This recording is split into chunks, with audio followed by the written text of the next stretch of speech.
বেনামাজির সাথে কোরবানি দিলে কোরবানি হবে কিনা?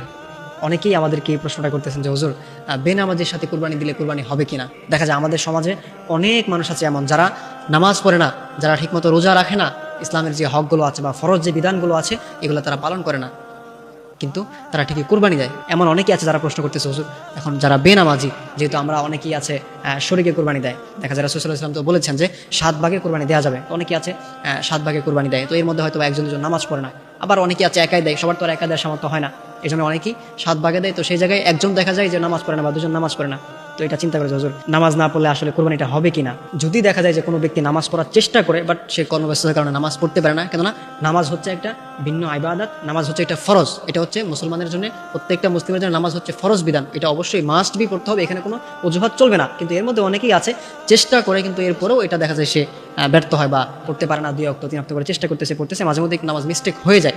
এই যে মানুষগুলো আছে এদের সাথে আপনি কোরবানি দিতে পারবেন, বা নামাজ না পড়লেও যে কোরবানি হবে না এমনটা না, কোরবানি হয়ে যাবে, কেননা নামাজ হচ্ছে ভিন্ন ইবাদত আর কোরবানি হচ্ছে ভিন্ন ইবাদত।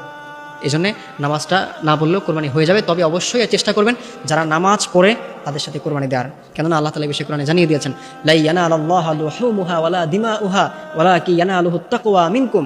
তোমাদের কোরবানির পশুর গোশত, রক্ত, এগুলো কোনো কিছু আমার কাছে আসে না, তোমাদের তাকওয়াটাই হচ্ছে মেন। তোমরা কি নিয়তে কোরবানি দিচ্ছ, তোমরা কোন নিয়ত করে আমার কাছে কোরবানি দিচ্ছ, এটাই হচ্ছে মেন, নিয়তটাই হচ্ছে মেন। সুতরাং যে ব্যক্তি নামাজ পড়ে না, যে ব্যক্তি নামাজকে ঠিকমতো আদায় করে না, আল্লাহর এই ফরজ বিধানটাকে আদায় করে না, তো সে কোরবানি আর কি নিয়ত করে দিবে যে আল্লাহ বলছে, আর মানুষ কোরবানি না দিলে মানুষ আমাকে কি বলবে, আমার প্রতিবেশীরা কি বলবে, কেননা সে নামাজই পড়ে না, তার নিয়ত এরকমটাই হবে স্বাভাবিক। সুতরাং আপনারা অবশ্যই এই বিষয়টা মাথায় রাখবেন যে যে নামাজ পড়ে না তার থেকে দূরে থাকার চেষ্টা করবেন।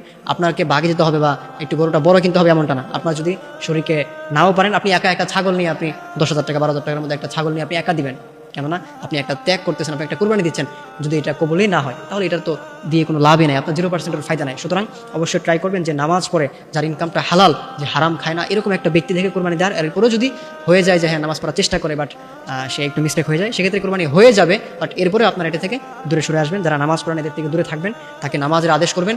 আপনি অবশ্যই একা দেওয়ার চেষ্টা করবেন, যদি আপনার ওরকম সামর্থ্য না হয় সেক্ষেত্রে ভাগে দিলেও একটু জাস্টিফাই করে, যে ব্যক্তিরা নামাজ, যে ব্যক্তিরা আল্লাহর বিধানগুলো ঠিকভাবে আদায় করে, এরকম ব্যক্তি দেখে কোরবানি দেওয়ার আপনার চেষ্টা করবেন।